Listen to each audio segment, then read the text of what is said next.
We have all seen the disturbing headlines, the pictures, and the videos from the Israel-Hamas war. But in the age of 24/7 news and social media, guess who else is seeing all of that too? Our children. While you may want to protect their innocence and, of course, keep them away from information about the conflict, experts warn that could actually backfire. Joining us now is Brad Schwall, President and CEO of the Center for Integrative Counseling and Psychology. Mr. Schwall, so glad that you're joining us today. We appreciate that. Thank you. Yes. Why do you think it is so important to talk to our children about the atrocities of war? I mean, you've got the conflict between Israel and Hamas, most recently Russia and Ukraine. Children already know what's going on out there. They sure do, and it's hard for us as adults to comprehend, much less our children. But we must think about what is age appropriate. We limit exposure to graphic images to younger children, but as children get older, it is important to talk about conflict, to talk about the context of conflict in our world, and then most importantly, to teach skills for empathy and conflict that's right around them to build skills for life. You bring up a good point. I want to bring in author Reza Aslan right now. Reza is joining us via Zoom. Reza, thank you so much for being here. You actually released a book in March. The title is A Kid's Book About Israel and Palestine. When we're talking about big issues like terrorism, conflicts that are happening worldwide, Mr. Aslan, tell us why you decided to write this book.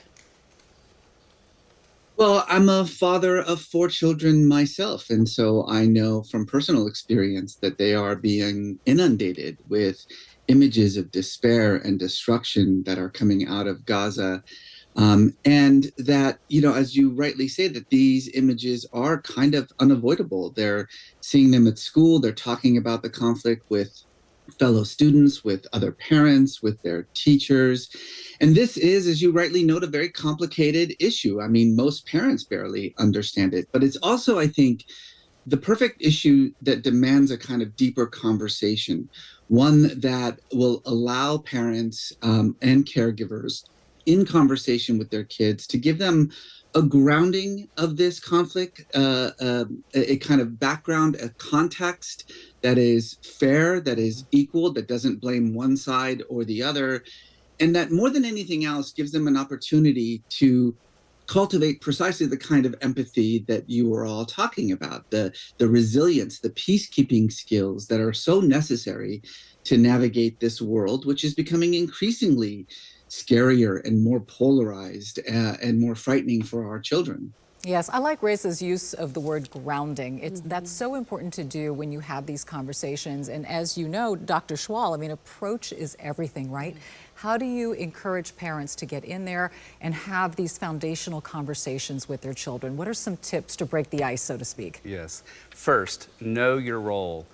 Parents are teachers. They are guides. Know the goal, and that is to teach discernment, to teach understanding. So we help children to understand a conflict.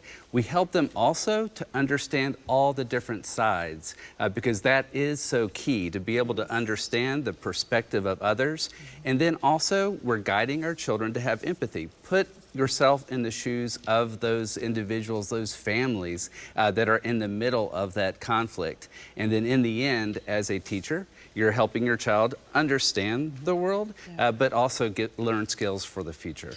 Doctor, you talk about having that critical conversation. Before you get to that conversation, though, what should parents do for themselves to prepare to have conversations about negative news and things that can be so difficult to understand? Yes, so certainly that grounding for us as adults is important. We go into conversations calm, intentional. We see ourselves as the authority. We go in with open-ended questions and listening. So often we go into a conversation, we want to get our point across with children and adults. It's important to listen first. Yes, and Mr. Aslan, how do you think your book is going to help build possibly a more peaceful and inclusive future?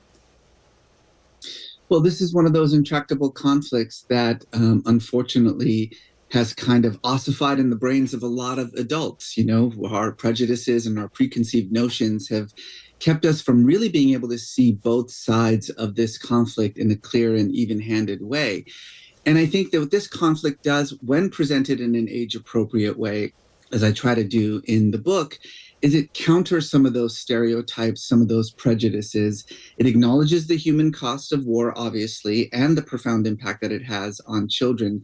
But it also builds enough trust between adults and children to create the kind of safe spaces necessary to have those very deep, very meaningful conversations that I think children and sometimes adults are afraid to have. But this is one of those ones that it's not going away. We're seeing it more and more around us now with college campuses exploding in protests.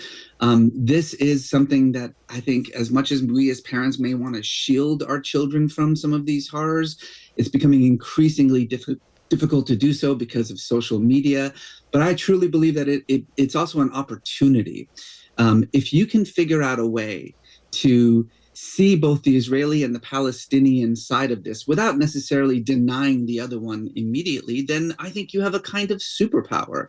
You have the ability to foster the empathy necessary to become precisely the advocates for peace, the advocates for the values that parents want to instill in their children as you grow older. And hopefully this is the generation that can actually one day come up with a solution to this intractable conflict. Well, we know that children are going to hear about it elsewhere, and it's better coming from a parent than certainly a peer group. So Dr. Brad Schwall and Reza Aslan, thank you so much for being part of this roundtable discussion today. We appreciate you both. Thank you. Gentlemen, thank you.